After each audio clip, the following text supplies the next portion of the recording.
empty building coming in. And I heard that we just lost, this year we lost Newton Manufacturing.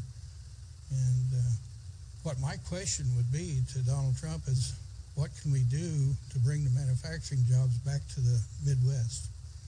And without, my son run a Maytag scholarship, so all that's gone for the people of Newton. I mean, we had it made, and it's been devastating. Right, because a lot of those jobs were skilled workers who had specific skills for Maytag, and a lot of them, when they were without work, didn't have a place to apply those skills. Yeah. And the people that worked for the people that worked at Maytags, it all took people weren't building houses anymore. They weren't adding on. It just slowly went away. There is some jobs come back, but they're not the same jobs as we had at Maytags. It's not the same. And as far as the Speedway, my take on it is everybody comes down the interstate, goes to the racetrack, and then they leave on the interstate. Newton doesn't get a lot from it. We just get some of the support from it, from the racers themselves. So you've lived in Newton your entire life. Are you optimistic about the future when you look at the past, however long you've lived here your entire life? Are you comparing it to then going forward? Are you optimistic? Are you pessimistic? Well, I'm pessimistic right now because of the leadership we have in Washington. I mean, I'm talking about the president and the Congress. We need a change, and I think Donald Trump's going to be the change. I really do. I think we need somebody like that. Right. And your question for him will be how to bring manufacturing jobs back to Iowa. Thank you very much, Herman. Dave? Since we have so many people watching across our state and across the country, let's give everybody a sense of just how many people in the room here. We have about 350 people or so gathered here. How many folks here have either worked for Maytag at some point in your career or who had a relative who did? It's at least what, half the room? Almost 2/3 the room probably. I think it gives a good perspective about just how important this company had been to so many and what a shock it was, obviously. Donald Trump has talked a lot about trying to bring these manufacturing jobs back. A lot of you have so many different kinds of stories to share about what happened and how you had to react once those jobs in the company took off. Elena has another one of those folks. Right, Nancy Brown, her husband worked at Maytag for 34 years. Step right up to this lovely X there on the floor. So explain to us what happened for you with your health benefits after Maytag left and what that's meant for your family. Yes. Like you said, my husband Glenn has worked there for 34 years. One of the benefits that he had was lifetime health insurance. And when they bargained with Whirlpool, that was one thing that was supposed to remain with the retirees was the lifetime health benefit. And the first thing that they changed was they took away that benefit. So we had no health benefit. And I'm concerned because they talk about Medicare running out and Obamacare is kind of a joke. And I'm wondering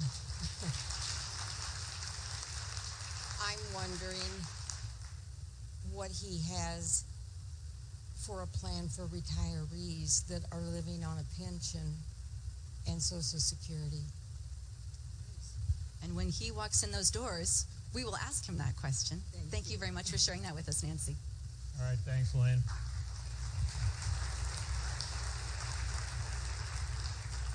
A lot of folks obviously looking forward to asking Mr. Trump a question, so we should bring him out. Ladies and gentlemen, Donald Trump.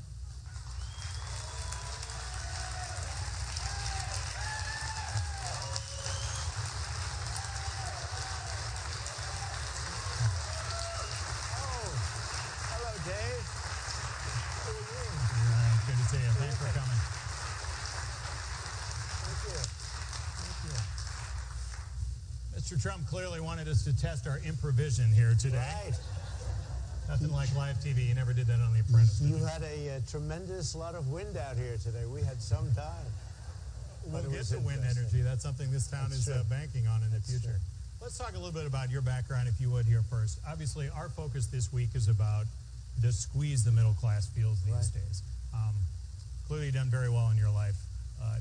help people understand how you probably haven't had a lot of days where you couldn't pay the mortgage, couldn't go buy groceries, couldn't get the car fixed, that kind of stuff. But we have had times where you'd go into a recession, almost a depression, like in the early 90s, Dave. You'd have times where it was really, really tough. The banks were going at it. It's because I was a buyer as opposed to a seller. This room knew the feeling. In 1990, from 1990 to 93.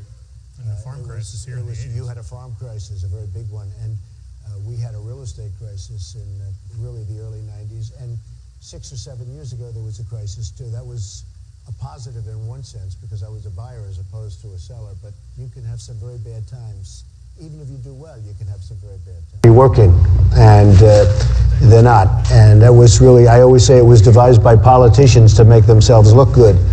Because if you're looking for a job and you quit after 3 or 4 months, you just can't find a job, you go into that group of 100 million people that are sort of in there with you to a large extent, and you're considered, statistically, you're considered employed.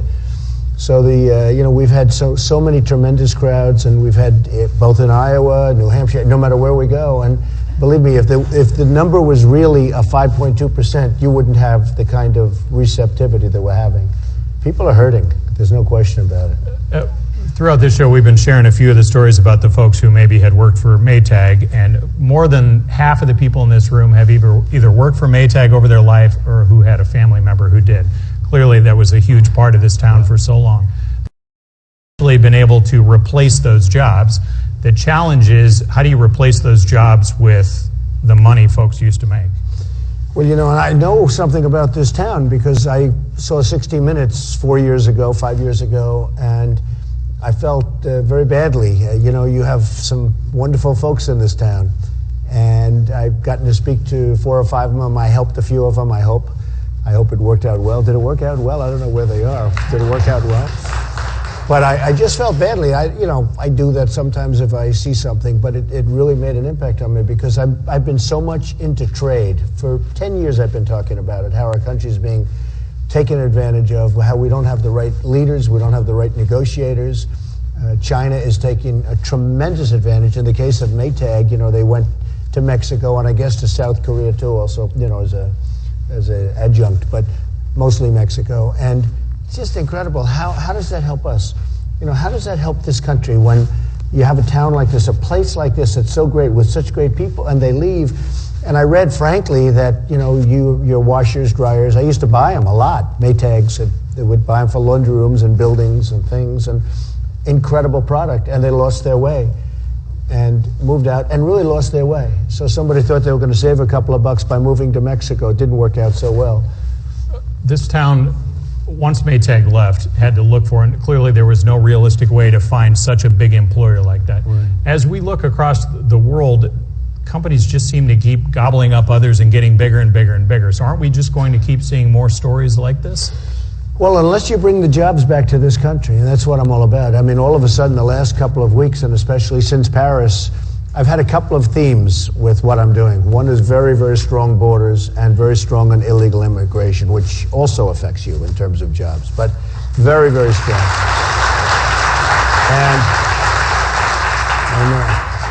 And we're going to build a wall, and it's going to be a real wall, and we're going to have people come in, but we're going to build a wall, believe me.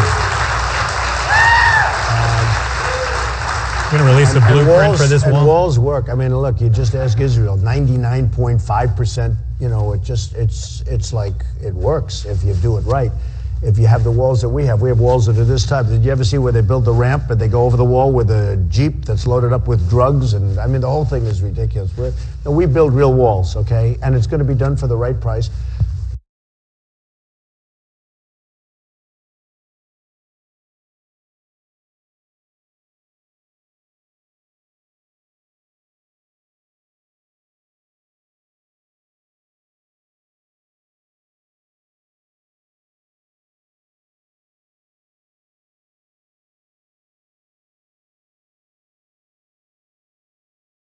What are we doing? So we're going to build a wall. Mexico's going to pay for the wall. We're going to have people come into the country, but they're going to come in legally. And that's part of the problem that you have right here. We have to bring our jobs back. Nabisco just announced, it's like Maytag except 5 years later. Nabisco just announced they're leaving Chicago with their big plant, and they're going to Mexico. I'll never eat another Oreo, folks. I'll never, which is a good thing for me. I'm not, you know, I could lose some weight. It wouldn't be a bad thing. I'm never going to eat another Oreo. But the truth is, I think it's terrible. Ford is moving a plant, $2.5 billion plant, building it right in Mexico. So they're going to make cars and trucks and parts. And they're going to take those parts and those trucks and those cars and they're going to move them and they're going to sell them in the United States. They're going to come across the border, no tax, no nothing. And you say to yourself, who are the people that come up with these deals? How does it help us? It doesn't help us at all. And, you know, that's what I'm really good at. Now what's happened is, and believe me, we're going to have great trade deals. We're going to take our jobs back from China, a lot of them. We're going to take our jobs back from Japan. You look at Japan, they sell us cars like crazy. We send them beef, but a lot of times, and you people know it because you're involved, they send the beef back. They don't want the beef. Their farmers say, we don't want the beef, we don't want the beef, because they don't want to have competition from us. But it's like this. If you talk about an imbalance, you have an imbalance like we send them peanuts compared to what they send us. And the funny thing is we have all of the power. But now what's happened since Paris is people are really starting to like my hard line on immigration, which is interesting how that can affect it. I mean, it's really... And we'll get to immigration here a little bit later this hour. One of the things we've told people is that through the audience and through social media, they can get to ask you a question. Right. So we'll take a break here. When we come back here, obviously because you made a couple bucks in your life, some folks want to know what you're going to do to help them get bigger paychecks. We'll ask that for Donald Trump when we come back on the Iowa Forum.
Welcome back to the Iowa Forum. We are on the campus of DMACC here in Newton, Iowa.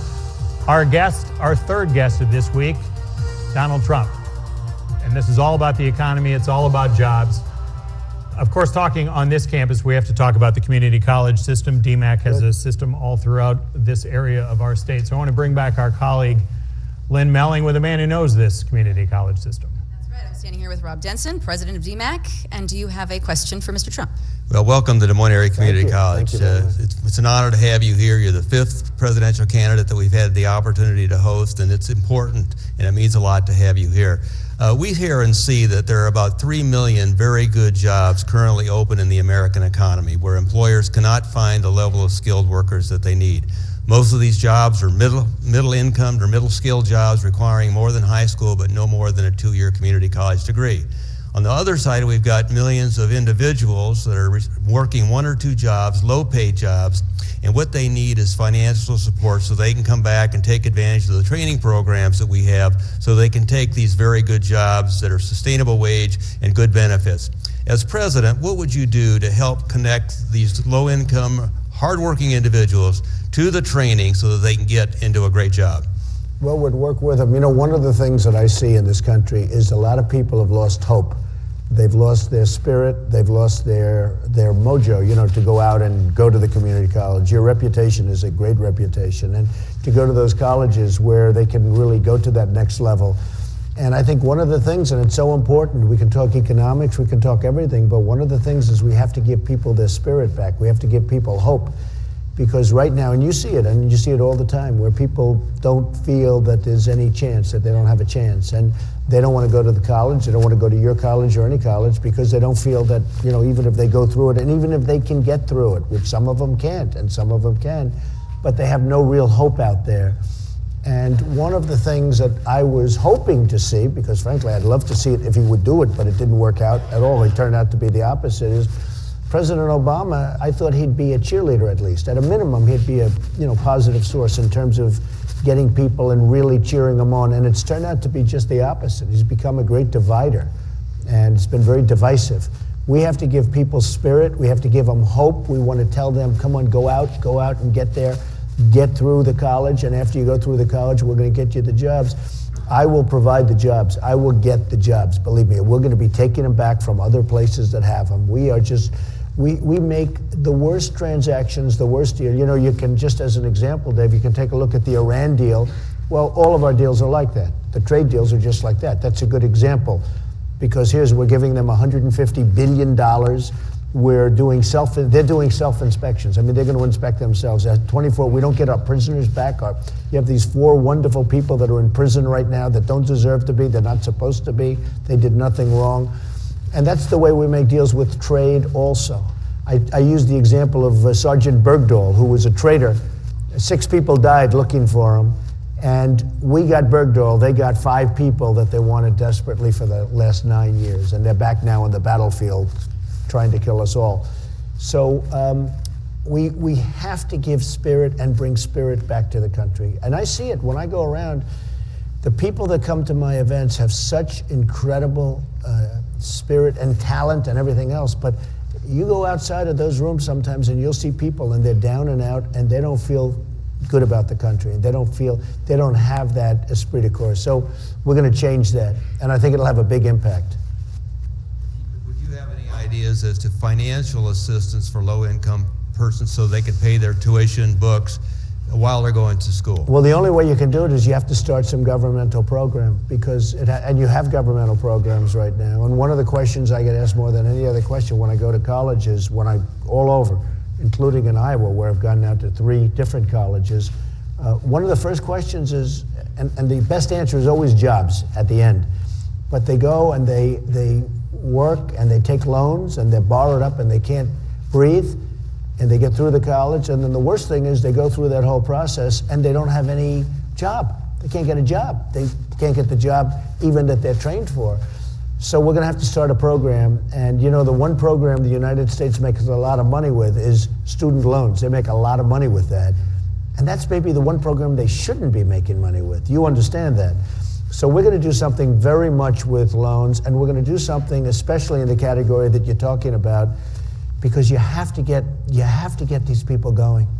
They really feel down and out, and you have to get them going. Can you refinance the loans? I mean, that's a frustration for a lot of Well, folks they're going now. to be, we're not actually talking about the same groups, but we are going to do refinancings for people that right now have loans that literally can't do anything. I mean, they have loans, they have no chance of paying it off, and we're going to do refinancings and extensions. All right, more from Donald Trump as the Iowa Forum continues. Be right back.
Welcome back to the Iowa Forum here on the DMACC Newton campus.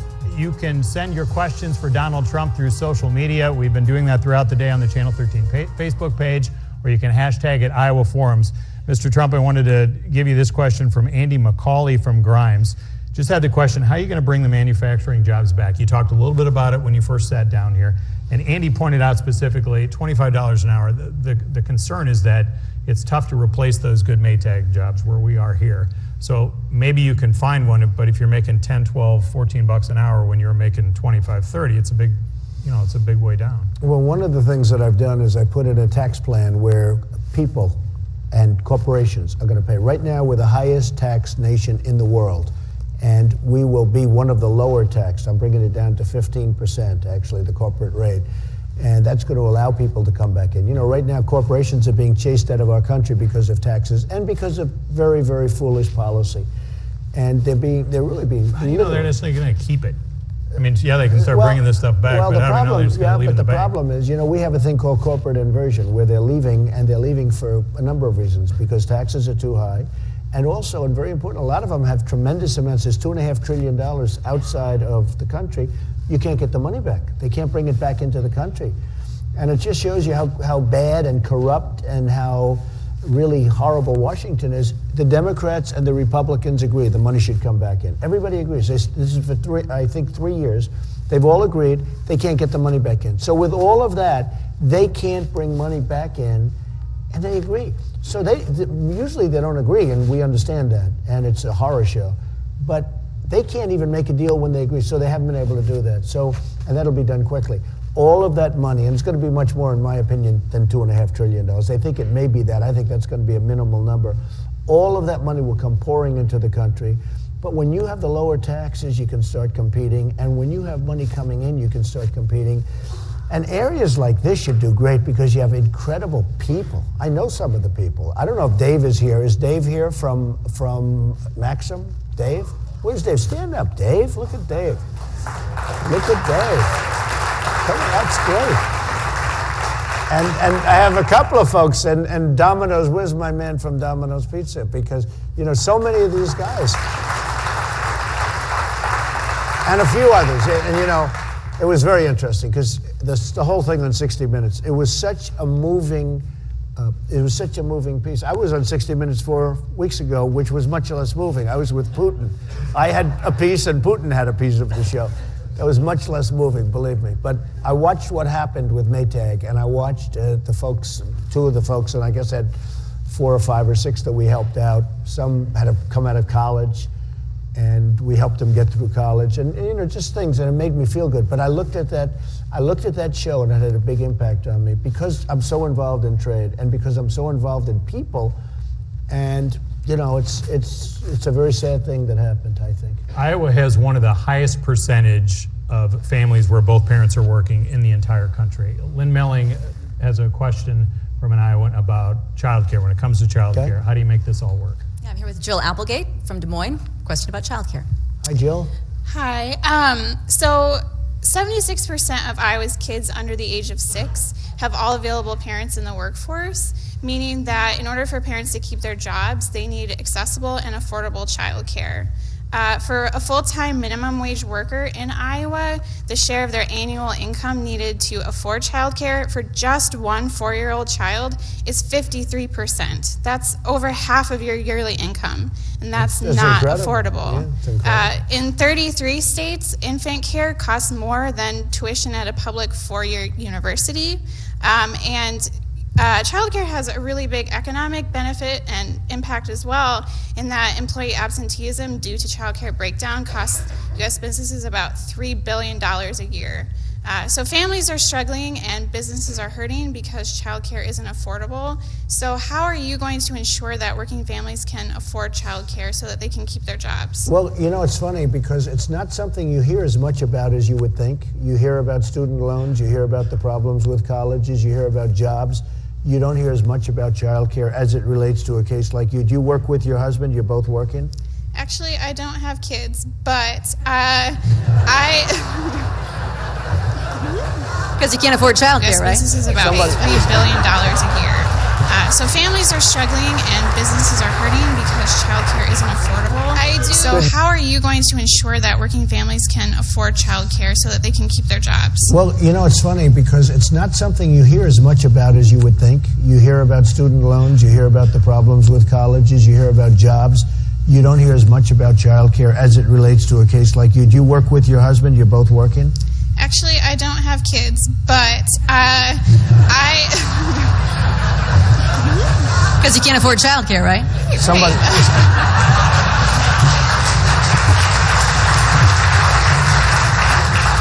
I do. Good. Now I feel better if I don't give her much of an answer. I do recognize, though, that kids are our most precious resource, and that if we don't take care of them when they're young, then we'll have to face agree with you consequences 100%. later. Why do you ask that question? I am curious. It's a tough situation for people, but it's just interesting that you would bring up that question. Well, absolutely. Like I said, I think that we need to be thinking about our kids when they're at their youngest age, because down the road, then we'll have to be facing the consequences if we don't take care of them. Do the companies in town help with childcare? I mean, do they have, because a lot of companies, and I see it throughout the country, I've visited so many companies where they will have child care centers so the parents can work, or one of the parents can work. Usually it would be the mother, and you bring the child, and they have an area set aside in plants, which are beautiful. In fact, we had 2 of them. They call them Trump kids. Another one calls it Trumpeteers, if you can believe it.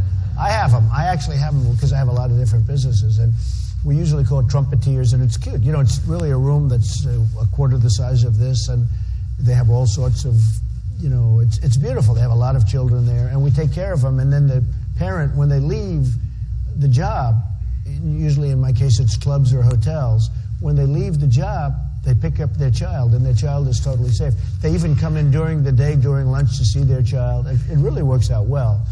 But you don't have that. A lot of people have that. And, you know, it's not expensive for a company to do it. You need 1 person or 2 people, and you need some blocks, and you need some swings and some toys. You know, it's not expensive. It's not an expensive thing. And I do it all over. And I get great people because of it, because it's a problem with a lot of other companies. So anyway, but it's something that can be done, I think, very easily by a company. Thanks for the question, Bill. Thank you. Thank you very much. Thanks for all your questions. You can keep coming in on the Channel 13 Facebook page, or you can hashtag them on Twitter. The Iowa Forums is the hashtag on that. More questions of your questions from Donald Trump. We'll come back.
City, Mr. Trump. He says, when is the government going to do something to stop big businesses from buying a company and then not counting their years of service? So he goes on to say he's worried about pensions. So a new company takes over, and he's saying in his case he loses seniority, so he kind of lost everything that he had built up there. Well, you want to be very careful that you don't get too involved in the process and the system, because otherwise you have a system where the government's running your companies, and that gets to be very dangerous and a very tricky slope. And, you know, if he was, it's a very interesting question. I've heard it many times before, but you want to get, and it's not a very political answer, I'll be honest, but you don't want to get too involved with what's going to happen with the gentleman that is asking the question, because you want companies to come in and be able to make their deal. Maybe there's a reason that the company sold. Maybe they sold because they were doing poorly. You don't want to have other Maytags, as an example, where they leave for whatever reason. You don't want to give any excuses for them to close down. So it's something, if you start getting governmental involvement in that, I think you're going to end up closing a lot of businesses. All right, give him some free financial advice here. So how are you supposed to prepare for your retirement then? Well, you want to save. I mean, you want to save.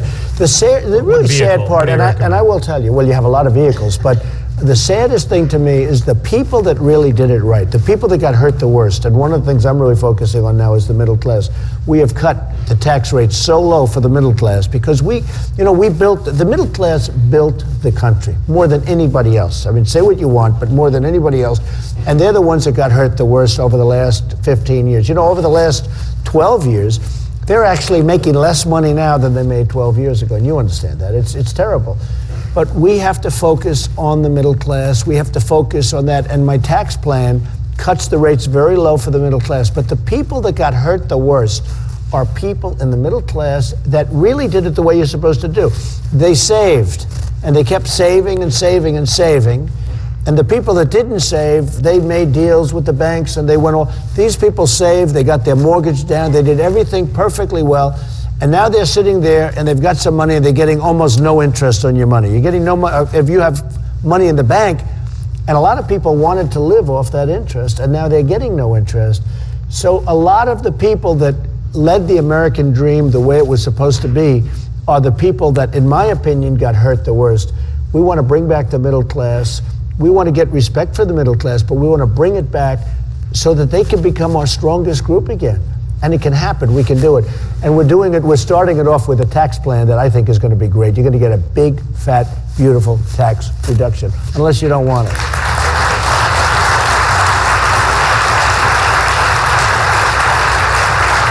All right, we'll do another question. This is another one that's come in through the Channel 13 Facebook page. Mr. Trump, this is from Vicki Bell. She wants to know, what are you going to do to make sure that women are paid equally to men? Well, again, you know, that's a very interesting question, and it's a question that we answer all the time, and you can give the politically correct answer, but you have to let people get out there. I mean, I have to tell you, I have a company where I pay women, in many cases, more than men, for similar work because they're better. But when you start getting involved, no, I do it. I mean, I have it. I have many. Your daughter's going to come to you for a raise. Well, my daughter's an example. Did anybody ever hear of Ivanka? How good is my little Ivanka? But she's an example to women. She just got a big award the other day from Fortune magazine as being an inspiration. I mean, she's a very inspiring. She's an amazing girl. I don't even know how I produced her, to be honest with you. But she is a fantastic person, and you know what? But is this something that the government has to do, or is this something private business has to do? Well, but she just cut an ad that's going to play in Georgia. Can you believe it? I'm using my daughter to cut an ad because women really respect Ivanka. Here's the problem. If you start getting involved with government on this one gets this pay and this one gets that pay, and then you say, where does it all start? Because you could have a woman that's much better than a man. You could have a woman that's not as good as a man. If you sort of say everybody gets equal pay, you get away from the whole American dream. You get away from capitalism, in a sense. I can tell you that I have women, honestly, that are just, in many cases, they're better than men, and I pay them more than men. And to a certain extent, people have to go out there, they have to fight for themselves. Once you get, and I don't know if people agree with me, once you get it where everybody gets the same, and I mean, you're into a socialistic society. I mean, maybe Bernie Sanders should be up here and he should be interviewed, you know. But you're really into that. I found his answer very interesting the other day on the attack in Paris was caused by global warming. Now I don't know if anybody heard that one. I said, I'm going to turn off the television now, but I decided not to. I had an obligation to watch the rest. But he actually said that the attack in Paris was caused by global warming. So I'm still thinking about that one, but I'm having a hard time with it. All right, we need to think about a commercial break. We'll get back to more of your questions on the Iowa Forum, live from DMACC Newton next.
Welcome back to the Iowa Forum, live on the campus of DMACC Newton. Our guest for the full hour, Donald Trump.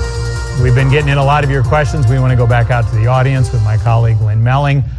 As this town diversified itself after Maytag took off and went to Mexico, wind energy was one of the keys as they looked to try to attract some of that business. Lynn, you want to go down that angle? Yes, we're going to talk now with Patricia Scalabrini. She lives here in Newton, and your husband works in the wind industry. Yes, he works for TPI Corporation. It's the company that moved into the Maytag building. And I had a question for you. I was wondering, what is your position on subsidies for wind energy? Well, I'm okay with it. Wind is very tough, though. I know a lot about wind, and it's a very tough business because of I think they thought that was funny.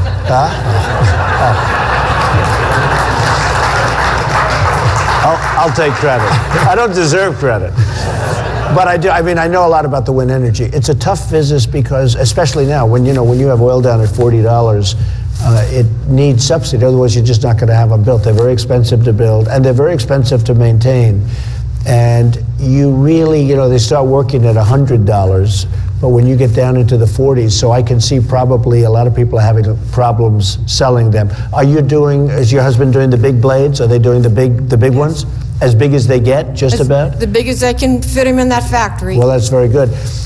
It's an amazing thing when you think, where they can, out of nowhere, out of the wind, they make energy. The problem is they're very, very expensive to erect. They're very expensive to build, as you know. And without it, I don't think they work without subsidy, which is a problem because, when you need subsidy, it's a problem.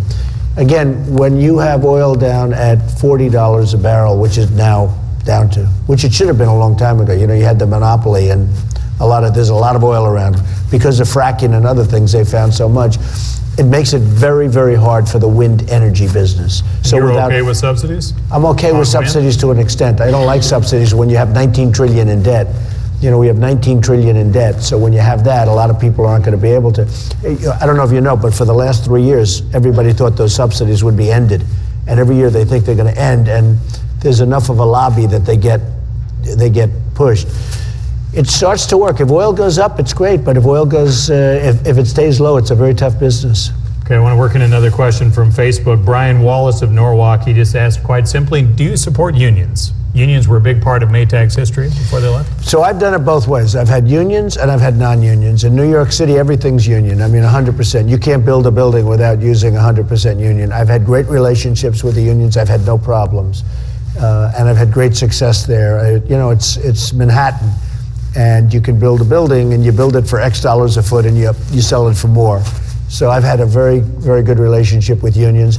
And on the other hand, I've done much, probably as much without the unions. You go down to Florida where you don't have unions for the most part. You don't have unions. And I've had great success there. So I've done it both ways. I've been able to live very successfully with unions, which a lot of people haven't been. I'll be honest. A lot of people have not been. But I've been able to live very successfully with unions. And if I had my choice, I think I'll take it without. Okay? I really think I'd take it without.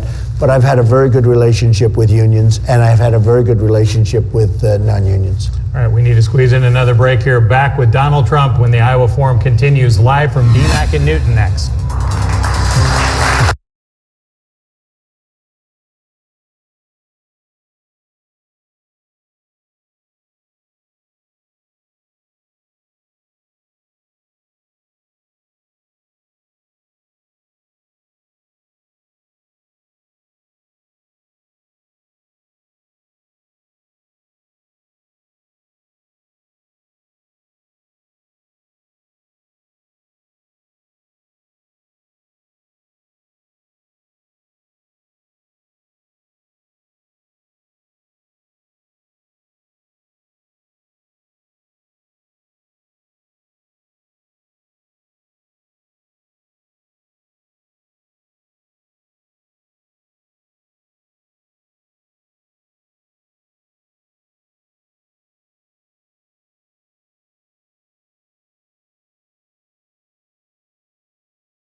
Welcome back to the Iowa Forum, back with Donald Trump. We had a lot of questions about immigration. What's going to happen with this? It's got to be stopped. You know, the migration is a disaster caused because of incompetence, caused by politicians that didn't know what they were doing, caused by wars in Iraq that shouldn't have been had, and lots of other reasons. And you look at what happened with Libya. We back people, and they end up being worse than Gaddafi. Kind of specifically on the workforce, though, as we run out of time here. How does that affect, how do we go forward? Oh, incredibly, because you have all these people pouring in, and, you know, with the Hispanic vote, I'm leading in Nevada and a lot of other places with the Hispanic vote who are here legally, and they're the ones that vote. But you have people coming in, and they want to take everybody's job, and it's a very bad thing. As far as the migration is concerned, who knows who these people are? They haven't signed anything. Nobody knows. They have no documents. They have no papers. You look at what happened in Paris with a few people, and even if a few people came in, and you can have more than that, but if a few people came in, it would be a disaster. So we just can't do it. You do a free zone, you do a safe zone in Syria, you do something, you help out, you get other countries to put up a lot of money, because we shouldn't be the only suckers that are putting up money. I mean, it's always us. No, it's always us. But, you know, as I said, I started off the program, we're going to have a border, we're going to have a strong border, we're going to have a wall, we're going to let people come in, but they're coming in legally. There's no more of this nonsense. Once that wall goes up, do you think folks who are here illegally are going to go back home on their own? What's going to happen is when the people are told they have to go home because they're here illegally. Same thing has happened with President Eisenhower in 1954. They said, you have to go, you have to go. As soon as they said that, most of the people just left. That's what's going to happen from a practical standpoint. We had a couple social media questions on this. Maybe we can get this in real quick here. Do you punish the business for hiring somebody who's undocumented, or is that all in the government for not stopping? That's going to, if you do E-Verify, and if you want to have people where you have everybody in the country legally, if you do E-Verify, you do some form of, it could be an economic punishment, but where it doesn't make sense to hire people that are here illegally and taking other people's jobs. Because, you know, you have people taking other people's jobs. And it's really not fair. So you do E-Verify. There are a lot of different ways, but E-Verify is a good way of doing it, and you will stop the process. And by the way, when they can't get jobs, they're going to go back home, which is fine. I had somebody ask me sort of a complicated question, so if you can stick with me on this. Go ahead. When we hear stories about those folks who come here illegally, that they're taking the jobs that Americans don't want to do, is that true, or are the employers taking advantage of them by paying them lower, and that's the reason Americans don't want to take those jobs? Well, some folks think it's kind of a chicken and egg deal. It's true, but it is true in certain industries. There are certain industries like the grapes, you know, with the picking the grapes. A lot of people aren't going to do that. A lot of people don't want to do that. And what you do is But they used to do that stuff, so what's changed? They used to, and if they do, that's great. And if they don't, we have to make sure they get picked, I guess, because people, you know, it's an industry, and it's an important industry. And what will happen is you'll have a work visa where people can come in for a little while, do the job, and get out. But they have to do that. And we can't have pathways to citizenship. You know, a lot of the people that I'm running against, they want to give citizenships to people that have been here illegally. And you can't do that. And I won't do it. I won't allow it, because, you know, you have a lot of people outside of the country that have been working for years to become, they have paperwork done. You're nodding your head, and you're right. You have paperwork done. They've gone through it. They've had experts. They've had lawyers that they can't even afford. They're trying to come into the country, and they're online now for 3 years, 4 years, 5 years, and they're getting ready to come in. And then you have this big burst, and they don't ever come in. It's very unfair to a lot of people that are in the country, and it's actually very unfair to people that went through the process to come in legally. So we have to do it properly, folks. Thank you. You've obviously heard the criticism with some of your comments about whether we accept the Syrian refugees. Do you feel a sense of compassion in that there are some folks who are really stuck here? I think people maybe get the idea, sure, we don't want a potential terrorist in here, but a lot of these little kids aren't terrorists. Do you feel going through? So what are we supposed to do to help them if we don't let them here? Sure. I feel totally bad for them, but you know, at the same time, we don't know who they are. We don't know where they come from, and I also feel bad for the people in this country. You're going to have hundreds of thousands of people coming. You know, they're starting, they said, with 10, but in the debate, the Democratic debate, they said 65,000 people, okay? So now they're 10 because they want to keep it down. The 10's going to end up being 200,000, 250,000. We have no idea who they are. We have no idea where they come from. And there's some very destructive people out there. And you look, I mean, look what a few people did in Paris. So we are going to do something that I think we should lead something in Syria. You know, it's I don't know if you have time for this, but I have a lot of people that work for me, and they come from all over the place, and they're all here legally, and I do the E-Verify systems and all of that.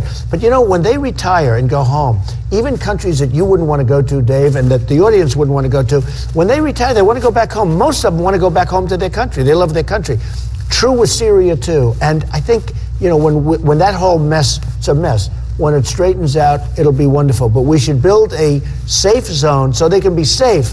But to bring them into this country is suicide. I call it the Trojan horse. You can't do it. Can't do it.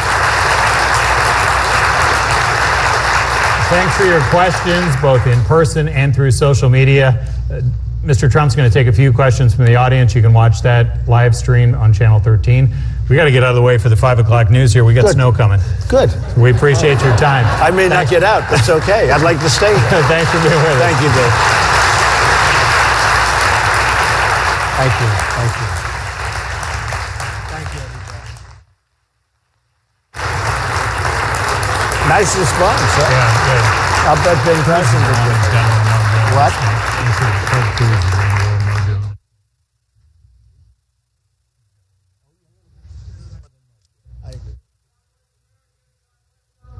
Thank you. Thank you. Thank you. I appreciate it. Did you want to ask a couple of questions while I'm here for a couple of minutes? I don't know. I've got one. Go ahead. Make it nice. What's your thoughts on the caucus and the political system? Because being in Iowa, I love the caucus system. I know some people say it's antiquated, but it's America at its finest. I don't think it's antiquated. I will tell you, I'll make this pledge now. There are a lot of people talking about Iowa putting it back in the system. If I win, it's not going anywhere. It's staying right where it is. That I can tell you. No, I think it's tradition. There's something beautiful about it. I love Iowa. I love the people. I've been here, you know, a lot. And it's going to stay right where it is. Any other questions? Yeah, go ahead. My question has to do with some of the comments you made recently post-Paris. About what? Post-Paris. Okay, good. I'm worried that you're looking at Islam with too broad a brush instead of isolating ISIS and talking about them for who they are. Are you talking about the mosques?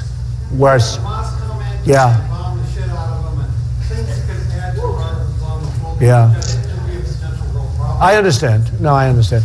Look, we have to be smart. We have to be tough. And, you know, I sometimes say, these folks aren't coming from Sweden, okay? If they were, I'd feel differently. But there's something going on where there's a tremendous hatred. Nobody's ever seen anything like this. There's a tremendous hatred. It's evil. And it's coming from a group of people. And by the way, like you, I know Muslim people. They're phenomenal people. They're really great people. And that's the shame of it, because they get tarnished by the acts of others.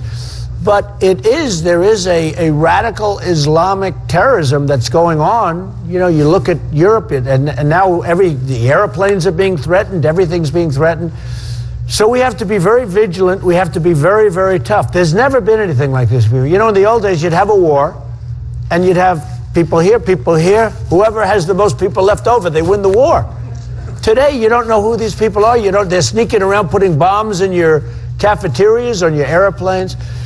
So we have to be very, very tough. And you're right, it's a shame because people get tarnished, but we have to be very careful. It's a dangerous world out there right now. Mr. Trump, somebody referred to as going dark in their communications, and that's why they didn't detect those terrorists in France, because they went dark on their communications. On where? They went dark on the what? On communication, they call it going dark, so that we can't pick up on their communications. Wow, I didn't know that. No, I didn't know that. We can never let Des Moines go dark, right?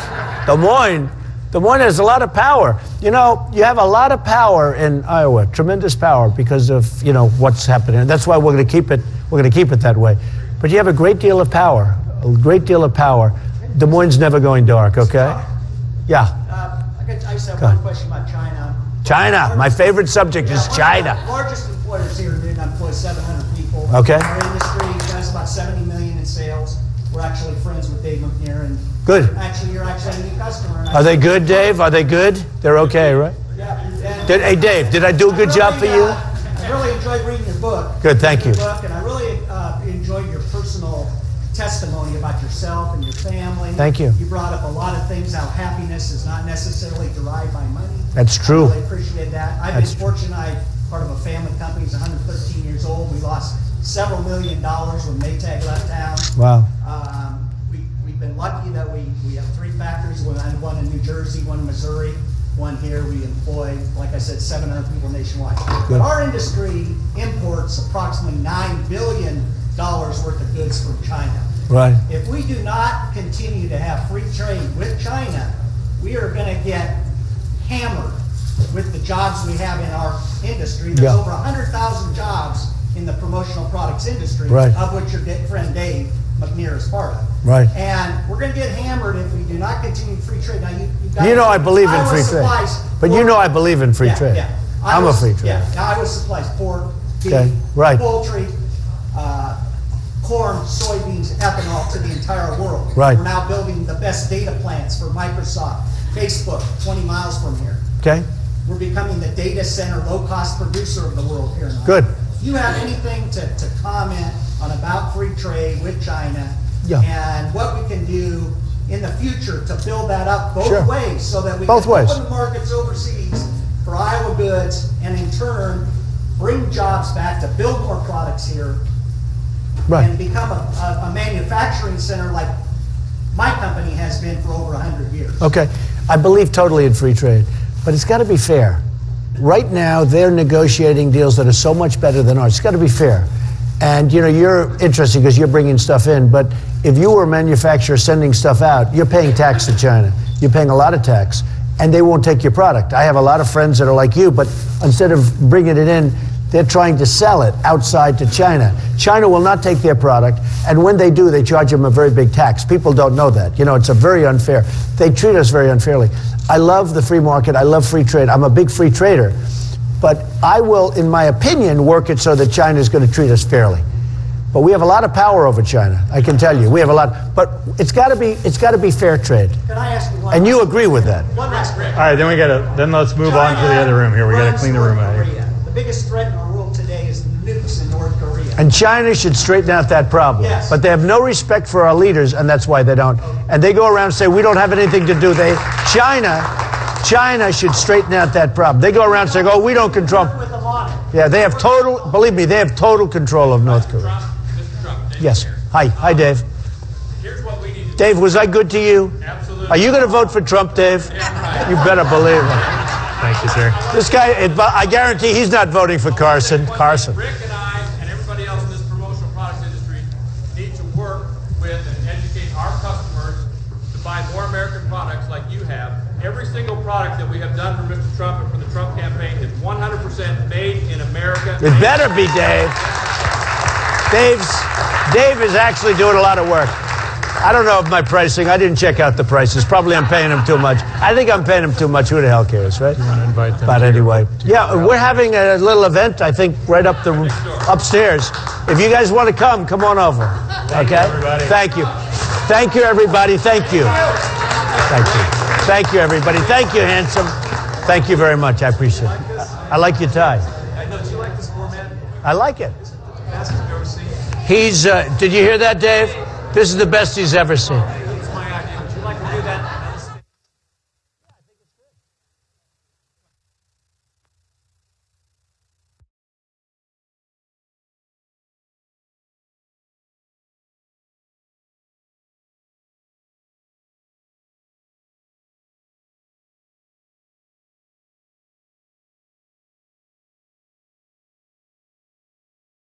Skirts from KCCI, the best weatherman in the state of Iowa. Let's hear it for my baby. Thank you. That's right. Well, I know what the weather was like last caucus because I asked him. And he told me that there was 6 inches of snow, there was high winds, and on January 31st, there was 6 inches of snow. So you need to prepare for a blizzard.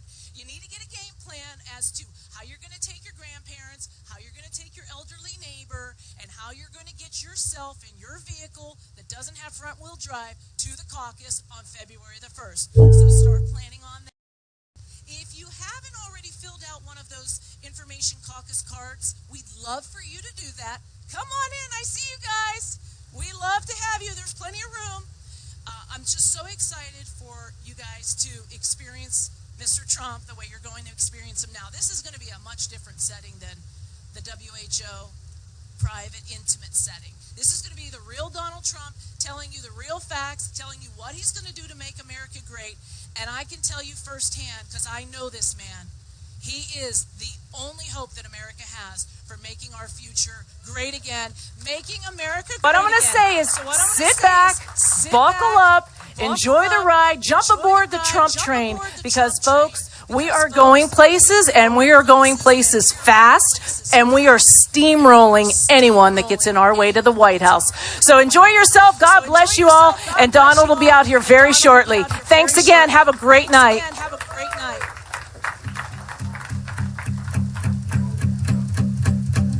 There's a fire.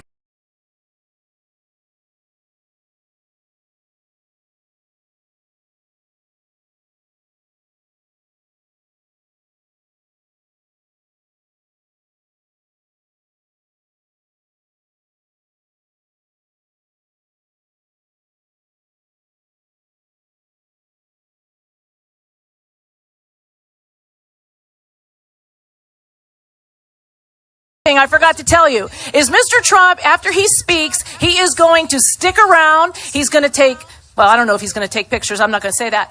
He's going to mingle with you all, shake your hand. He's going to sign some books. So he is ours for a while. So enjoy. Don't panic and worry that you're not going to have your chance. I had a gentleman already ask me, will he take questions? I don't know that for sure, but just enjoy yourself and just know he is here for all of us, and he does want to know what's on your mind, and he will take care of whatever it is you have on your mind. So I just wanted you to know he will do a little meet and greet, shake some hands, and we're going to have a lot of fun. So he likes a rowdy crowd, so I got to hear you. I mean, are you rowdy? Wait, hang on. Is this mic on? Seriously, are you a rowdy crowd? What? Oh, come on. What time is it? 5:15? Well, okay, I hope you guys are louder than that for Mr. Trump, because he's used to large crowds. This is not our largest, but okay, you'll be good enough. Have fun, sit back, enjoy yourself.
Just want to let you guys know he's close. He's obviously in the room.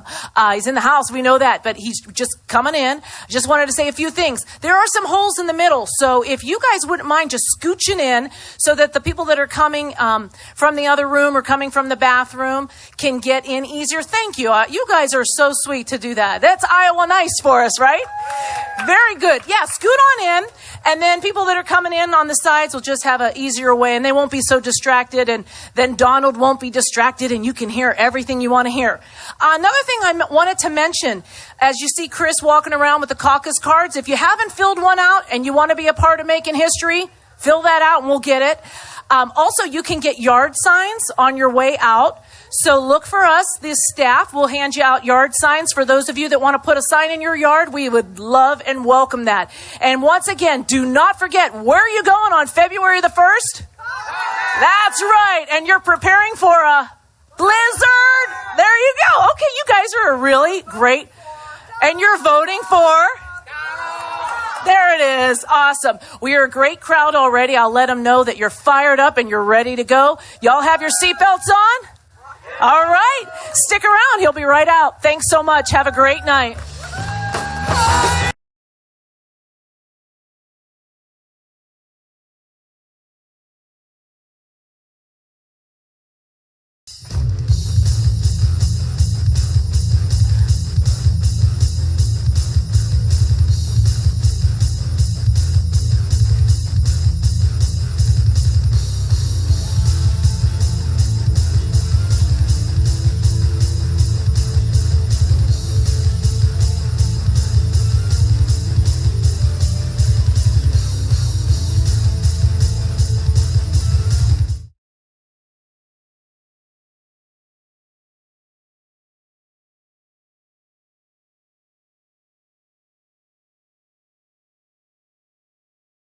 I want to we want to make sure we acknowledge the right to free speech in this country, and the right to free speech has been guaranteed by our veterans, so could all of our veterans please stand and be acknowledged.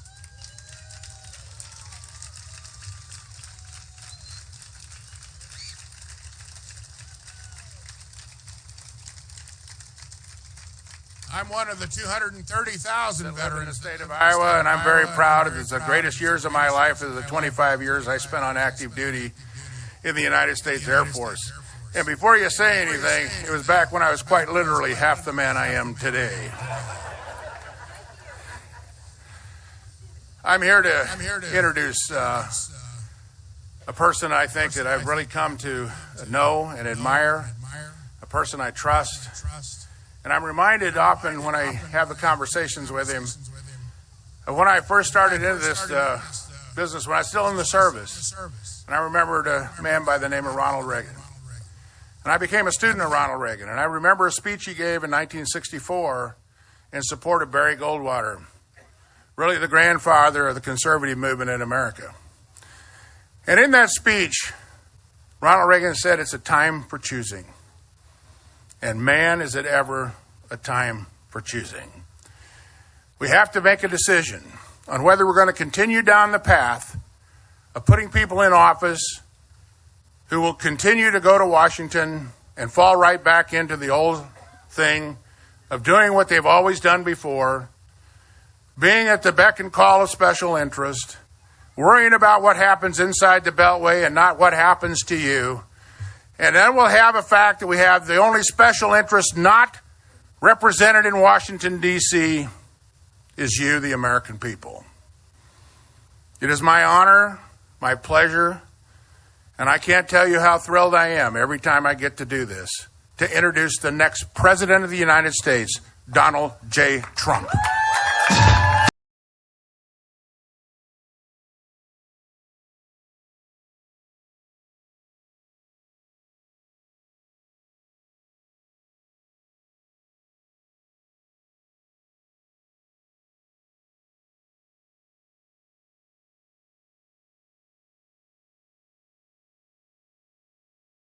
Sit down, everybody. We'll have a little fun today. You know, we just did the big television thing downstairs. So they said, could you come up and say hello to a few friends? And I would love to do that. And we're going to have a little fun. We'll do some question and answers. and then I'll get back on the plane. I hate to leave Iowa. You know, I hate to leave. Can I stay? Can I stay at your house? Huh? We've had a great relationship with Iowa. We've had a lot of fun. I've been here a lot. I've made so many new friends, and it's been tremendous people, hardworking people. They love working. They love money, right? They love money coming out, but they really like the work, and they're proud of their country. And I was telling somebody like me, they love our country, and they want to see it really happen. And lots of problems we have, but we're going to straighten it out. We're going to make it so great. We're going to make it great again. You know what I say is, you're like your hat. That says very distinctly, right? Stand up. Let me see. Look at that hat. Make America great again, right? That's right. So we've had a very interesting time over the last couple of weeks. We did 60 Minutes. I did 60 Minutes not so long ago. You saw that. Then last week, Saturday Night Live. I don't know if anybody saw that. And got much, much, much higher ratings than Hillary Clinton. That's nice, right? So that was good. But I mean, not even close. So that was good. Actually, one of the highest ratings they've had in years. And it was really a lot of fun doing it. What I think I'm going to talk about a little bit, because downstairs, some of you were probably at the television show downstairs. And what I want to talk a little bit about is what's going on with respect to the border and illegal immigration. And then we'll do some questions, and I look forward to doing that, actually. But we have to create a border, and we have to have a border. And if we don't have a border, we don't have a country, folks. I mean, we don't have a country. And people are coming in, and they're coming in illegally. And the Border Patrol, who I've really gotten to know a lot of the Border Patrol people, they're fantastic. I was in Laredo, Texas, not so long ago. And they are tremendous people, but they're told to stand down. Literally use that term, very military term, but they're told to stand down, and they want to do their job, and they can't do their job. They're not allowed to do their job. Now, as you know, an executive order was signed, and shockingly, we actually just won in court. Can you believe that? I mean, it was challenged, and we won in court, and because we won in court, that order is so far going to be out. Now, they'll probably appeal it. Maybe they'll appeal it. I think they have to probably appeal it. But President Obama signed an executive order that basically said everybody just pour right into our country, pour right in. And no other country does that. If you look at Mexico, it's impossible to become a citizen of Mexico. If anybody in this room, including me, want to become a citizen of Mexico, you can't do it. It's almost impossible. One of the hardest countries in the world. And yet Mexico, who I love the people of Mexico. I have many, many people from Mexico working for me. I have over the years, tens of thousands of people I've hired for jobs. One thing I say, I will be the greatest jobs president that God ever created. That's one thing I can tell you, 100%. There won't be a jobs president. There won't be a jobs president. I mean, I understand. We're losing our jobs. They're being taken away. We were talking about what happened right here with Maytag, where they took it right to Mexico, and 4,000 jobs were lost instantaneously. It wasn't even like over a period of time. It was like all of a sudden you lose 4,000 jobs. Many of you folks worked for Maytag and did a great job. You know, the image of Maytag was great. It was great. Now, I don't know what happened to it. You don't even hear about it anymore. I don't know. Whatever happened to Maytag? Tell me. Does anyone know? It just disappeared. It went to Mexico. I think it disappeared. I used to buy a lot of Maytag products. I buy a lot of John Deere products, which is a great company. We can't let that happen to John Deere. It won't happen to John Deere. It won't happen. But I buy a lot of John Deere, millions and millions of dollars worth of John Deere. And I like to buy when I can. I like to buy here. If you look at what's happening, though, with, as an example, Japan, they make Komatsu. And I tell the story of a friend of mine who's in the excavation business, big excavator. That's what he does. He digs. And he uses a lot of excavation equipment. He's always bought Caterpillar. And then recently he was very upset because he bought Komatsu. And it's fine. It's okay. It's not as good, but it's fine. And he was very, very upset and depressed, actually, over that, because all his life he was buying Caterpillar. And he said to me, he said, it's really sad. They've so devalued their currency that he owes it to his family, to his wife, to his employees, to his company to buy, something for a much lower. He said, I would have paid more, but this was ridiculous. And then you see what's happening with Caterpillar stock. It's going down, and they're getting hurt by many other companies that are outside of this country where they play games with the currency, they manipulate the currency, and they make it very, very hard for our companies to compete. So I just want to tell you that the people here are so spectacular, and I know all about Maytag, and I know, in fact, I guess a couple of you, is Dave here? Are they here? Because a couple of the folks from the area with 60 Minutes, and where's my Domino's pizza, by the way? Where is it? Where is Domino's? Where's the king of Domino's? He's in here someplace. He's making me pizza for the plane. Can you believe it? It's great. No, but I helped some of the folks out because I watched that 60-minute piece, which was catastrophic. But it was, I liked my piece much better. I thought it was very sad what happened. And that was when the whole event took place and what happened to the area. And I helped a lot of people in the town when I saw that because I felt badly. I didn't know I was going to be running for political office. I didn't know that someday, years later, I'd be here talking to the same people. But they always kept in touch, and we actually were using for our advertising, we have a great printer. Where's my printer? Is he here? Tana, is he here? Where is he? My printer. He's done a great job with all of my advertising. Where's Dave? Well, he heard me before. He's probably out of here. You know, he's downstairs. No, he's probably printing our goods. We're doing a... Oh, does he like me? Does he like me? You better. You're his dad. You're better looking than him. Oh, look at this guy. He looks much better. No, but you got a great boy, right? You have a great boy. But we use him. He's doing a lot of our work for us now. And, we wanted to steer it that way. I don't know. Maybe he's giving us a bad price. Who the hell knows? Right? I don't know. But he's a good boy, and he's doing a good job, and I'm proud of him. But I'm proud of the other folks. Because you had Domino. Come here. Look at your father. Look what he looks like. Look how handsome he is, huh? He said, "You look like your mom." Huh? So, good job. Do you want to say something to the folks? Say something, Dave. Come on. Glad to. Thank you. I just want to tell you guys how awesome this is. Everybody, I'm sure, has seen the 60 Minutes piece from 5 years ago. That Monday morning, that Sunday night, my cell phone blew up with everybody calling me and texting me. That Monday morning, I had so many calls from so many friends. I had from customers, from suppliers, from competitors, and I got one special call from Mr. Trump. But I did not get one call from one politician, not from the city of Newton, not from the county, not from the state, not a U.S. senator, not a U.S. congressman. Nobody took 5 minutes or 3 minutes or 5 seconds to pick up a phone and give me a call. They could have done it. Hell, they could have done it for a photo op, for God's sakes. It was 2 days before the election. But Mr. Trump, out of the goodness of his heart, asked what he could do to help us. And a couple of weeks later, we're in a hotel in Chicago. We're doing business with him. He promised if he ever ran for president, which I really never thought would happen. I can't figure out why. 5 years ago. Yeah. He doesn't need another job. He doesn't need a pay raise. He doesn't need anything else to do. I'm sure he's got plenty to do. So when I drove up to Des Moines a couple of months ago and I spoke, I said, maybe it's this simple. Maybe he just wants to help make America great again.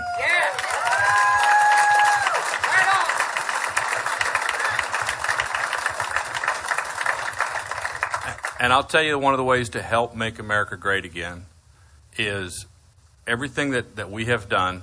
If you're wearing a product from Maxim Advertising tonight, and a lot of you are, you'll look in there and you'll see the label and you'll see Made in the USA. You'll see it on these buttons are made in the USA, those shirts are made in the USA. Everything we do is made here in the USA. And that's the way we put America back to work again. And we do it one job at a time. And people like Mr. Trump are going to make it happen. And I know he's going to make it happen. I pray to God that he is the next president of the United States so we can help make America great again. So nice. Well, he also produced because ultimately if he doesn't produce, can't use him, right? You've got to produce. But I'd say, you're fired, Dave. Get out of here. But he produced, and so did a couple of other people in the area. And I'll let you know about the pizza later because we helped out there, and I'll tell you, I hear it's very good. So I'll let you know. If I don't like it, I'll let you know. But, one of the things I'm just thinking as Dave was speaking, there used to be a time when it said Made in America, right? Or Made in the USA. That was like a status symbol. That was a great thing. And remember when it said made in Japan, it was always considered to be a cheap product, right? It was always considered to be like not good. And you don't see made in the USA. You don't see those labels anymore. Made in America, made in the USA. You don't see them anymore. We used to see them.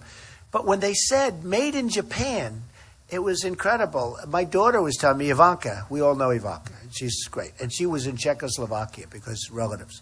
And she said, you know, when she was a little girl growing up and she'd go there for the summer, the people used to put a dollar bill. It didn't matter what it was just $1. And they used to attach it. The people from Czechoslovakia, smart people, tough people, make the most incredible glassware. I mean, they're very talented people. They used to they used to take a dollar bill and they'd put it on the windshield and they'd scotch tape it onto the windshield. And they were so proud to have that dollar bill on their car. And they were proud to say that, wow, that's something that was, you know, it's $1. But it was from the United States. And they all had it. And you don't see that anymore. And that's what we need. We need spirit. One of the questions was talking about how do we get people in to go to the schools, go to the different colleges, go to the junior colleges. The head of the college was here, a great guy.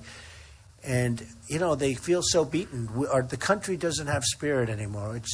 In all fairness to Obama, I thought he'd be good for spiritizing. I wasn't sure he was going to be good for something. And I wish he was. I'm a Republican. I'm a conservative person. And I'd still like to see him do a great job as president. Now it's too late. It's sort of over. He's going to have to get going fast, right? So it's not going to happen. But you know what? I thought he would always be good for as a cheerleader for the country, which is a very important part for being president, in my opinion. I think it's a very, very important part of being president. When you look at what's going on with ISIS, I have some very good internet people with me, and they actually came here because we're going someplace else that we're doing some crazy deal. And I have some very talented people. And I said, you know, the internet is being used by ISIS to recruit. And what they're doing is they're essentially salesmen. I mean, they're taking our youth. They're taking people, and probably not even our youth, probably some older guys. I know you three are never going to go, right? You are never going. Stand up. Do you think these three are going to be recruited by ISIS? I don't think so. Turn around. Look, I don't think so. I think when ISIS gets them, we've really got problems, okay? But, you know, they're taking our youth. And I said to myself, we're the internet people. We're the one that came up with it. Our companies came up with it.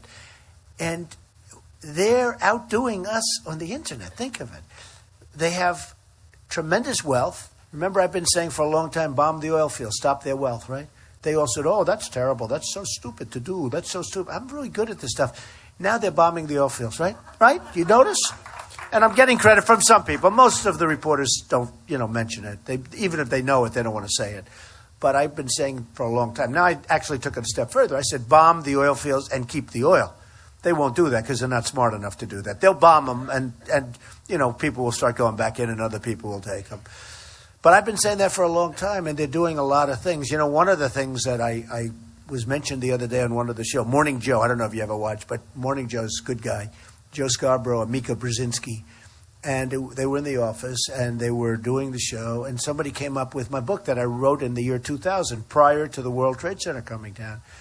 And in the book, it was the only political book I had done, except now the new one is doing very well. But, I mean, up until this time, the only political book I ever did. And I said, Osama bin Laden, you better check him because he's a bad guy and he's making a lot of bad threats. This was 2000. And I said, you better check him because he's going to crawl under a rock and he's going to come in, he's going to get us, and you better go get him or check him. And the reason I said, I mean, I'm like a smart guy, like all of us, and I would watch this guy making these very terrible statements. So I wrote about a guy named Osama bin Laden. Who knew that he was going to knock down the World Trade Center and thousands of lives and people, by the way, beyond the 3,000 people that died, you have people that are devastated. You have families that are devastated. I see the people every year when they have a vigil. People are just devastated. They're not going to forget what happened to their sons and their daughters and their brothers and fathers and mothers, and they're never going to forget it. You know, a lot of people say time. I don't think you're going to have time. I don't think it's going to be time. So I see what happens, but I said that, and Joe Scarborough said, well, when was that written? It was 2000. Well, it was like 18 months, I guess, before the World Trade Center. He said, whoa, that's amazing. Trump said this before the World Trade Center came down. I do that stuff. That's what we need. We need somebody that knows what's happening, that has an understanding. These politicians don't have it. They don't have it. They're all talk. They're no action. All they want to do is get reelected. They don't give a damn about anybody. And they don't have the ability. They're not going to make good trade deals. They don't know what corporate inversion is, which is basically, the corporations are leaving and they're dropping the jobs here and they're going to other countries. The politicians don't even. I was talking to two of them not so long ago, and I've been bringing it up big because corporate inversion is a big problem. We're going to lose a lot of companies out of this. In the old days, they'd move from New York to Florida to save tax. Now they're moving from the United States to another country, including Asia, to save tax and to get money that they can't bring into this country because we have these tax laws that are so stupid that they don't allow it. And all of that will change if I get in, and it'll change for the positive. And we'll be getting a lot of jobs back. We'll be taking jobs back from China. We'll be taking jobs back from Mexico. Maybe we'll get Maytag back. Do you think we can get them back if they even exist? Do they exist? Where are they? But we'll be bringing a lot of jobs back, and it'll be a whole different story. But we need people that really know what they're doing. I mean, I sort of watched I guess you all saw that article yesterday on Ben Carson, where one of the people that is his chief advisor and consultant said he's incapable of learning about foreign policy. He doesn't understand it. He's incapable of learning. That was on the front page of the New York Times yesterday. That's a problem. That's a problem. It's not what we need. We need, and this is serious business. We can't be nice. This is very, very serious business.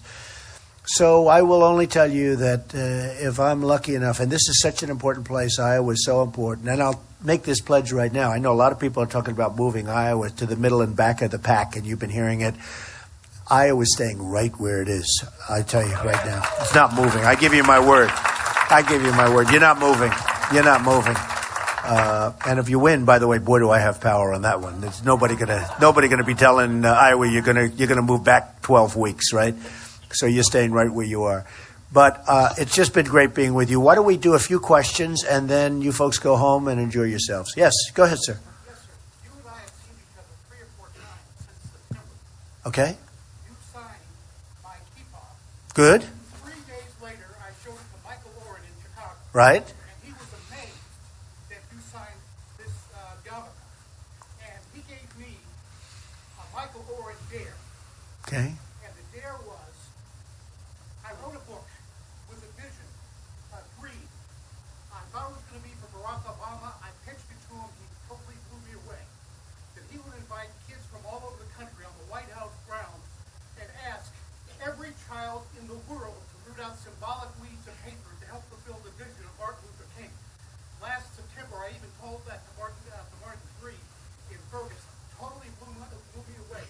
The dare was that I have already begun getting the Jewish community in the United States, informing them of what my dream is and communicating this dream to you. I think you are the ultimate cheerleader in the United States, and you can make not only America great again, you can make the planet great again. That's very nice. Thank you. I really appreciate it. I wasn't sure. He was getting a little bit long. I was going to say, hurry up. Now I'm glad I didn't hurry him up. It was a very nice. I appreciate it very much. That's really nice. Yes, ma'am. Go ahead.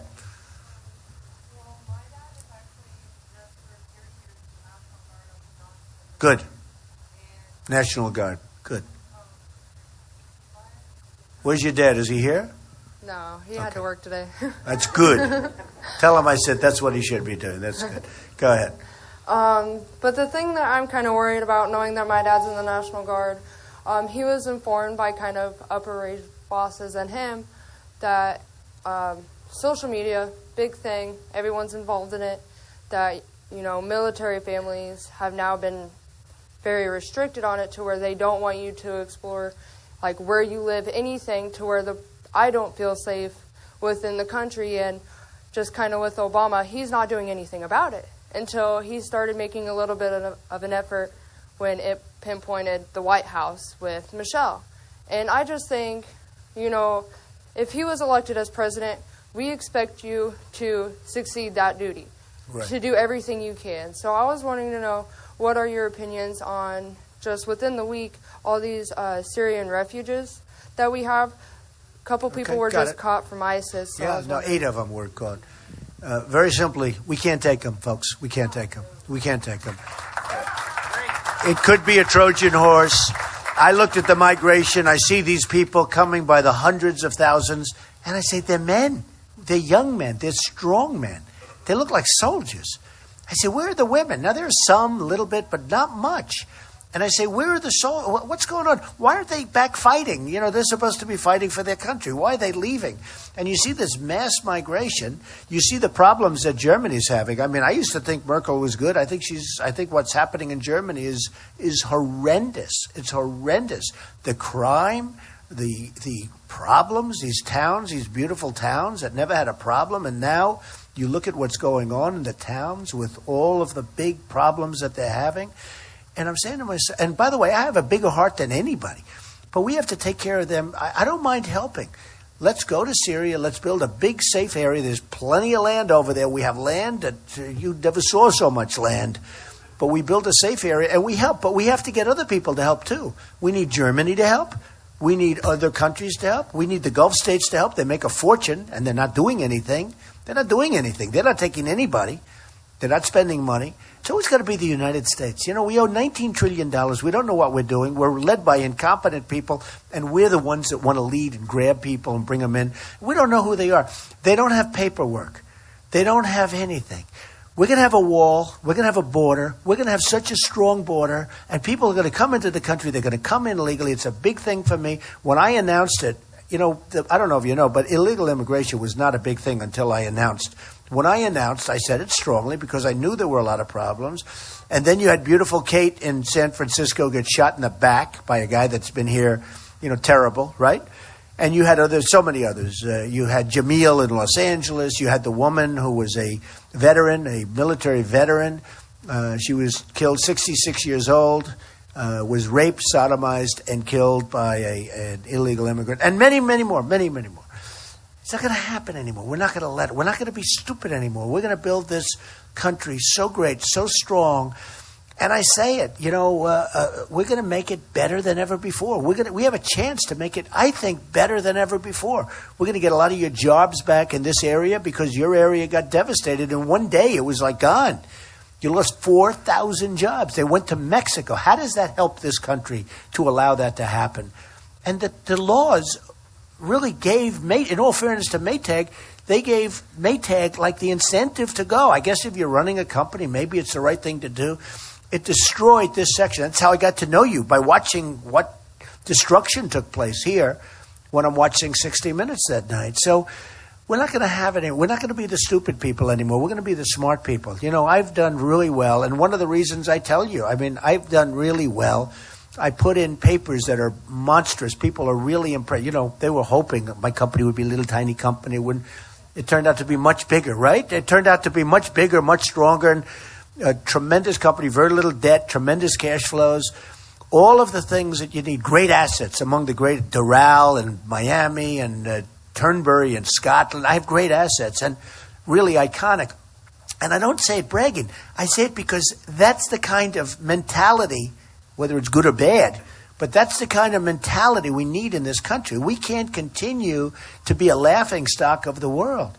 We lose every year with China $500 billion in terms of trade imbalance. Think of it, $500 billion. How do you recover from that? They take our jobs, they take our base, they take the manufacturing, they take our money. We're losing $500 billion a year. Last year was 400 and something. This year it's going to be, they say, 505. 505 billion. You have Japan. They don't want your beef. They don't want your beef. You know, how many times do they send it back? The farmers don't want it because they have nationalistic pride. I don't even blame them. But in terms of the cars, I was in Los Angeles a few months ago, and I watched cars pouring off the largest ships I've ever seen. Like, they're going like 50 miles an hour off these ramps into us. No tax, no nothing. And you know, it's fine, except with Japan, it's $70 billion a year of a trade imbalance with this country. So we send them practically nothing. They send us we have all the, see, look, if you're like me, we have all the cards, folks. We have all the cards. You know, everyone says, oh, well, it's too bad, because they're not business people. Politicians don't know. our leaders don't know because they're incompetent. But the politicians that I'm running against, they don't even know what corporate inversion is. They don't know. They don't know. It's not their expertise. Their expertise is getting elected. That's all they can do well. They get elected. And I'm doing pretty well because I'm leading them in every poll. So I don't know. That's their expertise.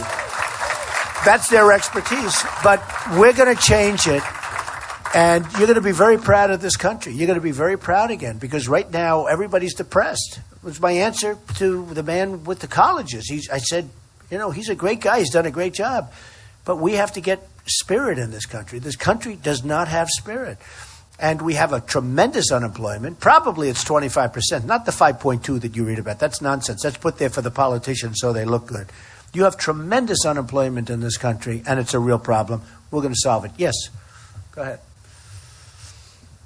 I think you are a great cheerleader for America. Thank you. I think you are good on immigration and economics.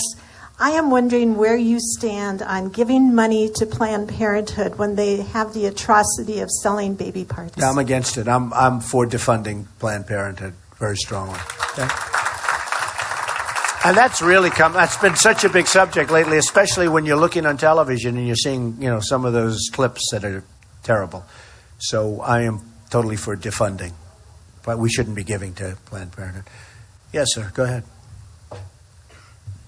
Well, you've been in Iowa long enough to know that wind energy is a big deal. We've got a lot of windmills around here. I was wondering, our senior senator, Chuck Grassley, just introduced the wind energy Who is, by the way, a good guy, Chuck Grassley. He really is a good guy. He is. Wind energy production tax credit. I was wondering where you stand on that, whether you'd be in favor of that tax credit. I'm fine with it. Look, any form of energy, we got to get away from the Middle East. I will say wind is a problem because it's very expensive to build the towers. Very, very expensive. And as you know, when you have $40 oil, it's not economic. So they're going to have to do a subsidy. If they do a subsidy, otherwise wind isn't going to work. Wind is a very expensive form of energy.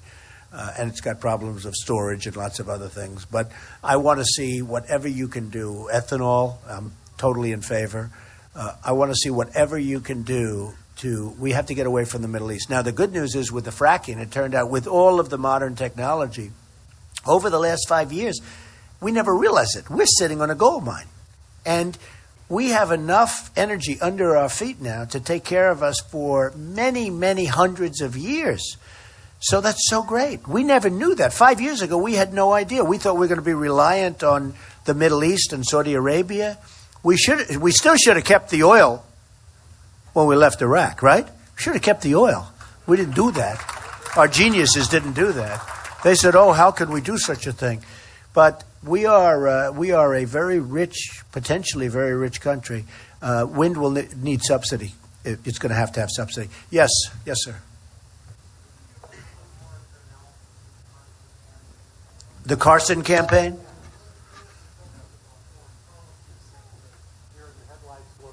He has a dear. I didn't say it. Okay. Go ahead. Now that you have a mic, say exactly what you. I didn't say it. I refuse to get in trouble. Go ahead. Tell. It's true. My question to you is to give us more of your analysis about the Carson campaign. He's been asked some serious questions about foreign policy. He just sort of looks back with this deer in the headlights look.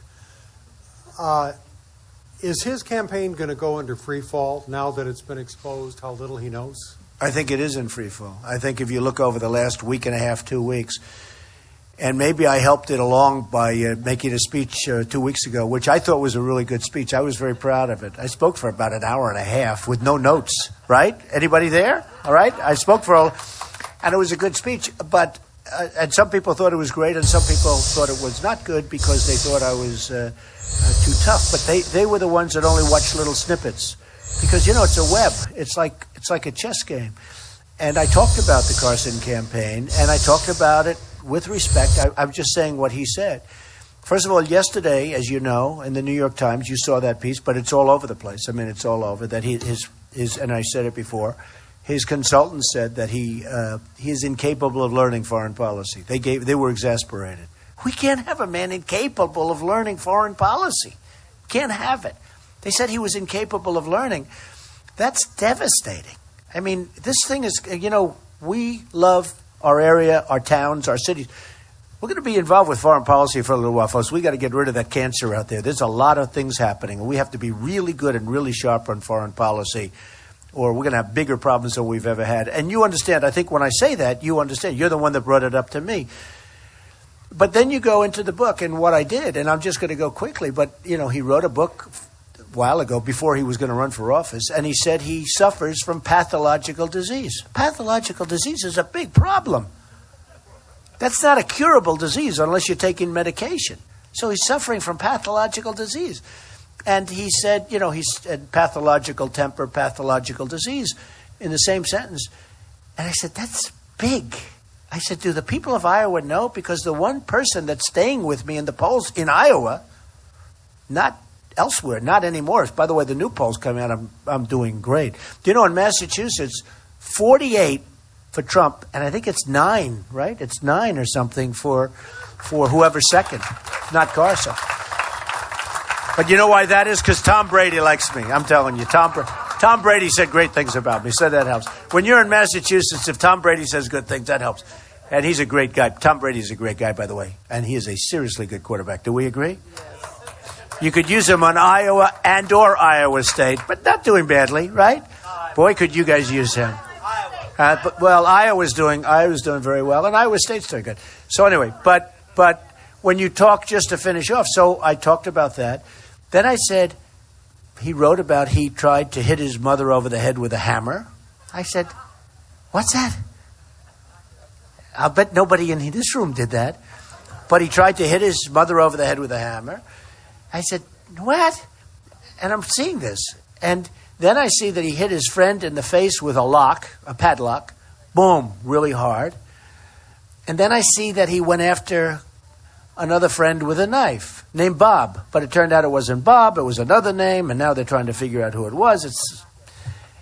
I'm telling you, folks, you got a problem there. But, the belt stopped the knife. And I actually got on the stage. I said, the belt can't stop a knife because it twists and turns. If I hit you where the belt is, that knife is going in, right? It's not stopping the belt because it's going to turn and slide. And unless you're wearing a UFC belt, unless you're wearing the Ultimate Fighter belt or a Vince McMahon belt, that one's got a pretty good chance. But you're not going to get a belt buckle stopping a knife. It's going to slide. So I went through the whole thing. And we have, it's ridiculous.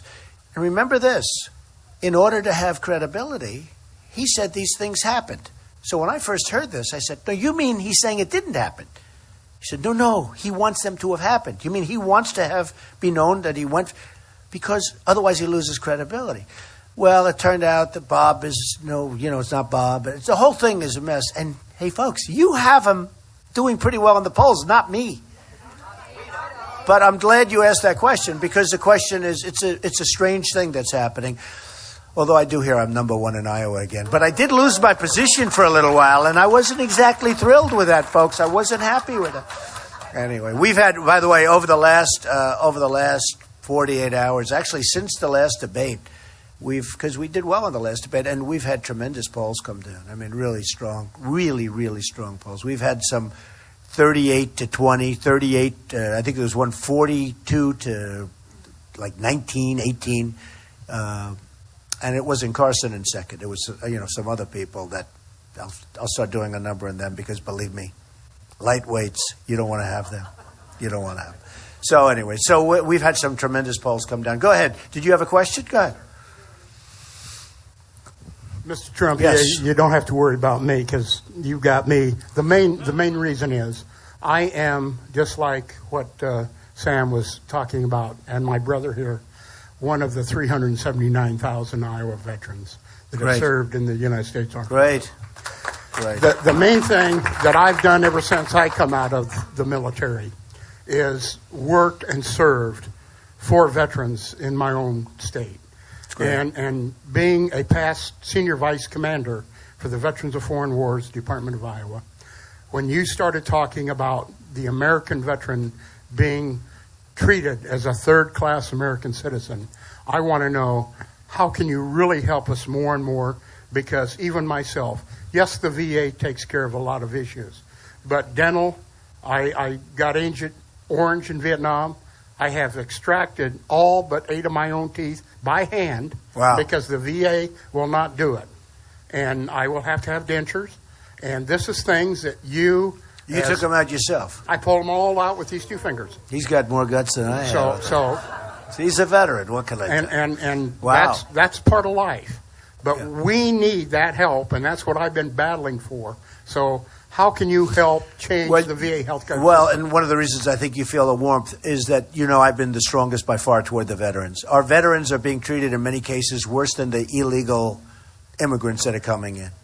And they used to say the illegal aliens. I never even liked that because that means somebody from outer space, But they were everybody was upset by that term. I like the word illegal immigrant because that's what it is. And they are treated better in many cases than our veterans. And you probably saw 3 weeks ago I put in a plan, which is a very good plan. Some of the veterans are waiting. These are people that fought for us. They've lost arms. They've lost legs. They've lost worse than that. And they can't even get to see a doctor. The waiting time in a reception room for a doctor now is the longest as of 3 months ago on a Wednesday. I remember it was a Wednesday. 3 months ago on a Wednesday is the longest in the history of the Veterans Administration. People would wait 5 or 6 days. I mean, can you imagine you or me or anybody waiting 5 or 6 days to see a doctor? And then sometimes the doctor wouldn't even care or wouldn't be there. In one case, the man said he waited 6 days and the doctor said, "I'm sorry, I'm finished, I'm going on vacation. I'm leaving for vacation," after waiting 6 days. So we came up with a plan that I think is great, and it's practical. And it's going to actually, in my opinion, going to cost less because it's not really the money. You have all, a lot of corruption, a lot of crooked stuff. What happens is if you go to the doctor's office and if you have a day wait and you can't get service, you're going to go to a private doctor or you're going to go to a hospital nearby, a public or a private, wherever. You're going to get yourself taken care of. We're going to pay the bill. It's going to be very simple. It's cheaper. It's actually going to be cheaper. But you're going to go into a private doctor or where you can get a real, good everything. And if you don't like him, you'll go to the one that you like. We're going to pay the bill. We're going to take care of it. And that's a lot cheaper than what's happening. Thousands of people, and I had no idea until a year ago, thousands of people, tens of thousands of people are dying, veterans, dying, waiting for a doctor on things that could be cured with a pill, with a minor procedure. They're dying. Tens of thousands. I mean, I heard a number so high that it's almost inconceivable, like hundreds of thousands. But tens of thousands of people are dying trying to see a doctor because they can't get in on simple procedures where you can have a simple procedure and you're going to be better, where you can get a prescription and you're going to be better. They can't even get a prescription. So we're going to take care of that. We're going to make the vets proud again to be an American, okay? Okay, how about we'll take one more if it's a good one. If it's a bad one, we'll keep going until we get a good one, okay? Go ahead. Everybody knows that the public is very tired of the political landscape and the unaccountability of everything. How are you going to help us get some accountability back into the political life?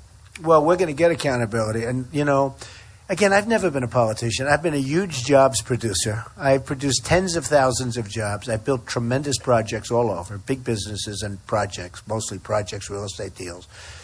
And I'm proud of that. I've taken care of a lot of families. They didn't have to worry about Obamacare, which is a disaster, which we're repealing and replacing. It's a disaster. The premiums, you talk about health care. You see what's going on. The premiums, and they're going through the roof. So we are going to get people to do the right thing.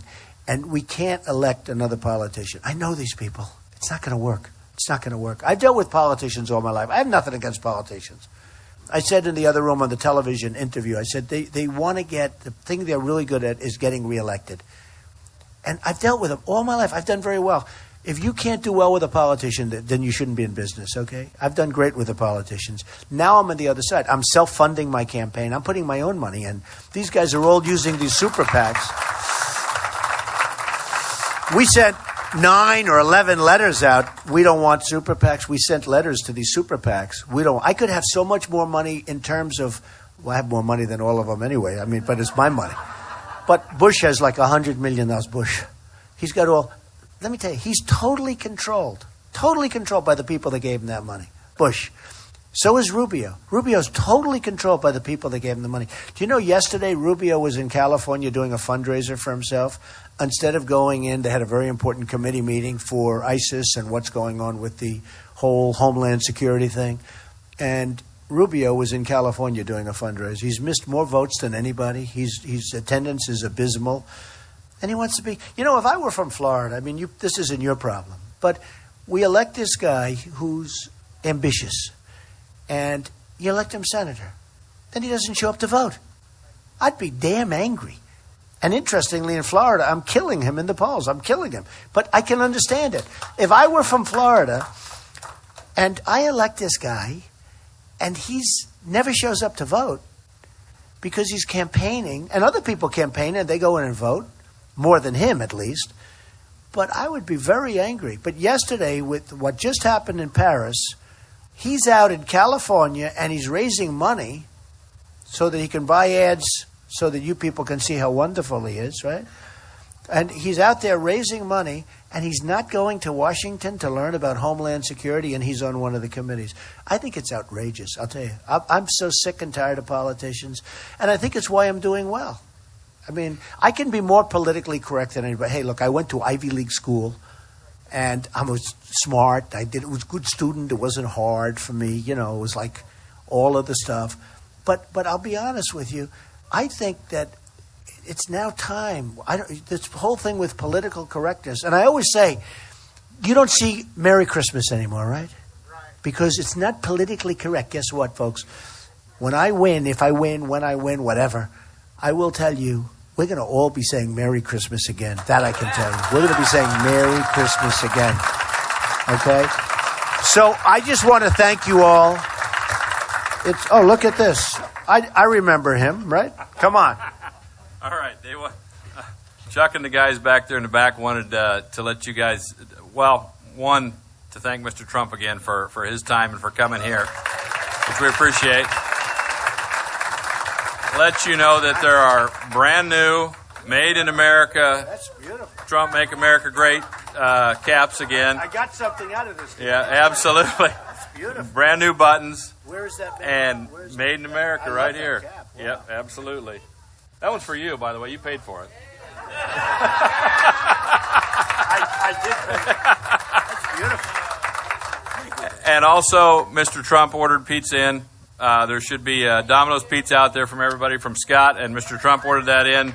And just wanted to thank him again for his time here. We really appreciate it. And let's hope that he is the next president of the United States. Thank you. Thank you very much. Thank you, everybody. Great honor. Thank you.